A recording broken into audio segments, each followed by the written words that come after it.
Thanks, everyone, for being here this morning. Please tell me I was not the only person who woke up this morning at an ungodly hour, walked outside, and said my first quick prayer of the day, please God, get me through to spring. I hope we don't need to wait 5 months to get that prayer answered. On behalf of the Chicago Sunday Evening Club and my co-chair, Hill Hammock, I want to thank all of you for braving the cold and coming here this morning. This is the 50th year that we have sponsored the prayer breakfast, and we couldn't ask for a better chair, a better program, or better participation.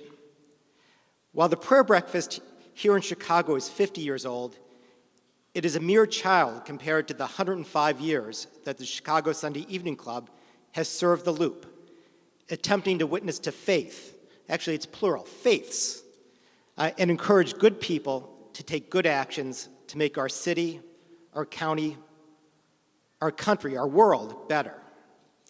From its beginnings as a religious home to new and young Chicago workers in the early 1900s in Orchestra Hall, to its migration to radio programs in the 1920s, and then to a television show on WTTW in the 1950s, the Chicago Sunday Evening Club has tried to offer a faith lens on key issues that affect all of us.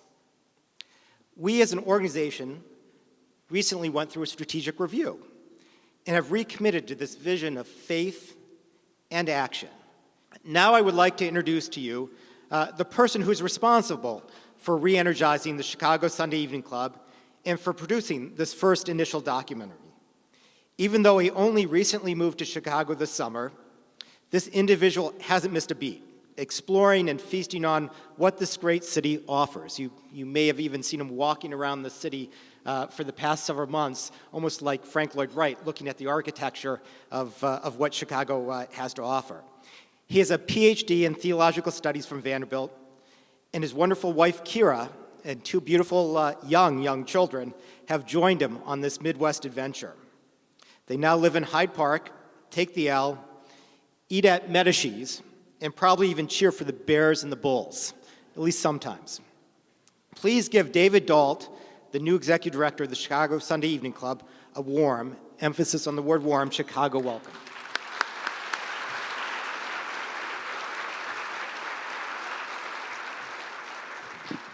Good morning. I am getting over laryngitis myself, so you'll have to forgive me. But this is my favorite part of the job. This is the part where I get to say thank you. 6 months ago, my family and I moved to Chicago, and we could not have been more blessed by the welcome that we have received. As I look around this room, I see many people who have already become friends, and I see people that I am just getting to know who I know will be friends. And I want to say, first of all, thank you for that welcome. I also want to say thank you to Tony Preckwinkle for being here this morning, to Deb DeHaas and to Dault for their support and their willingness to be such a formative part of the 50th annual prayer breakfast. I want to say thank you to Northern Trust and to the Crown family for their continued support, because we so appreciate all that they have done to keep this going through the years. Also, all of our other sponsors who are listed in your program, thank you so much for both those and the table leaders who have bought tables this morning. I want to thank our keynoter, Paul Adams. I want to thank the board of CSEC, particularly Hill Hammock and Phil Calian, for their backing me as I have gone with gusto and zest into this job, leading them to, I think, occasionally to think that I was crazy, but I am not crazy. I have a vision, and I will talk to you about that in just a moment, but I so appreciate the support of the board of CSEC. Also, the staff of CSEC, Kim Tron and Terry Brackney. If you're enjoying this morning, it has very little to do with me and everything to do with them. So could I get a round of applause for Kim and Terry?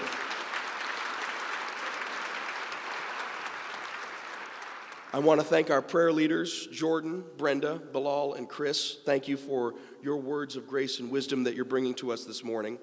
I want to thank Harmony, Hope, and Healing and their director, Marge Nikeza, and their accompanist, Dr. Terry Blanks for bringing us the music this morning. I also want to thank Jim, who's running sound for us. If you can hear us this morning, it's because of him. I want to thank Tim Frakes, who has been instrumental in the documentary that we just showed you the teaser of, but is also here this morning doing some filming for us. I want especially to thank Martha, Candace, and the entire staff of the Hilton Hotel. What a beautiful room, what a beautiful time. We so appreciate all that you have done to make us feel welcome. So Martha and Candace and your staff, thank you.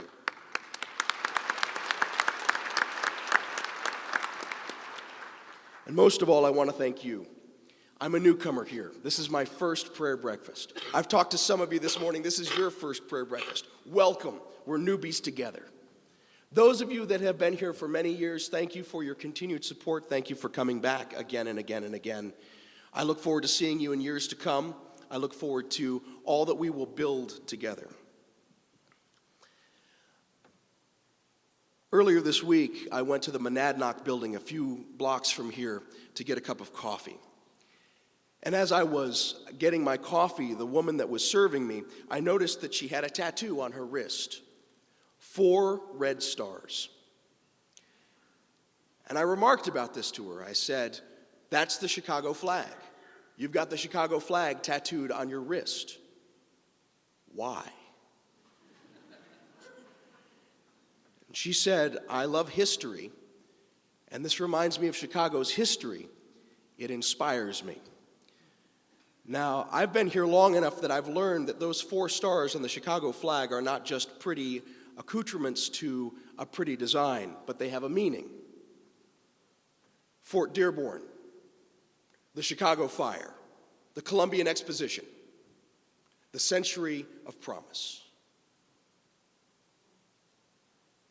What strikes me about Chicago is that we are strengthened both by our diversity, but also by adversity. So much so that we build it into the symbolism of our city. We are strengthened by the many faces that come around the table this morning, many creeds, many faiths, many racial backgrounds. We're strengthened as well by the fact that we have come through hard times.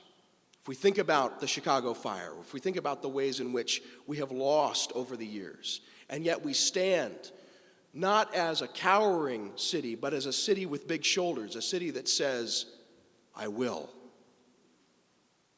As a new citizen in your city, I want to say thank you so much for the inspiration that you're giving to me and my family. You have helped to build here on the prairie something magnificent. We speak sometimes of a shining city on the hill. I want to speak of a shining city on the prairie. You don't have to climb to get here. It's open to all. But what a wonderful welcome and what a wonderful inspiration we offer. Ladies and gentlemen, I look forward to getting to know you. I look forward to working with you. I look forward to helping encourage you in the good that you are doing in the city. And I look forward to continuing to be inspired by you who have made Chicago better, not just for this state and this city, but for the good of the world. Thank you and God bless you.